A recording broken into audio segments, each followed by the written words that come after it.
I'll be the first to admit, I was raised as a mama's boy. And so when I got married to my sweet wife, Amy, at the age of 28, I was still that mama's boy.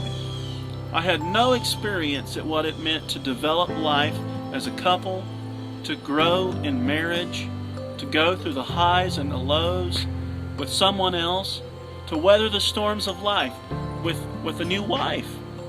Everything I'd done to that point was living for me, and the person who solved my problems was Mom. And so for some time after we got married, when we had our disagreements, however big or small, without my wife knowing, I would get on Facebook, or I would call my mother, or I would go to her house for a cup of coffee. It seemed innocent at the time, but I would lay it all out for my mother, and I'd talk to her about how I felt, what had happened, and I asked for her opinion. You know what happened? My mother always took my side. And looking back on that, I see how bad that was. My wife found out about that, and she felt so betrayed. She helped me see what a failure I had made in our relationship, how I was forming an opinion with my mother, and I wasn't building that unity between she and I. You know, the key is here that I learned from my failure.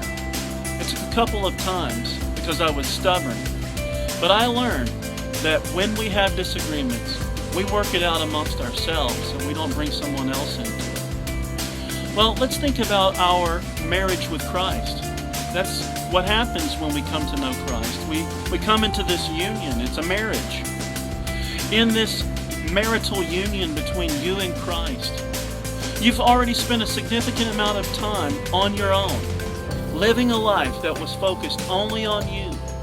And in that life, that new marriage, you're going to make mistakes like I did with Amy. Through the highs and the lows, you'll forget all about him and you'll go on your own. You'll try to handle it all on your own and you'll fail, you'll fall, you'll make mistakes. You know what the important thing to do is? It's to learn from those mistakes. We can see how it hurts our Lord Jesus, how those failures affect our relationship with Him. He's not disinterested in our mistakes. He's not emotionless. They affect Him, brothers.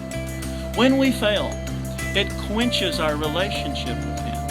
And so, as our desire to please Him increases, we should learn from our failures if we want our relationship to grow. Are you doing that today? When you fail, are you learning from your failures? Have a good day.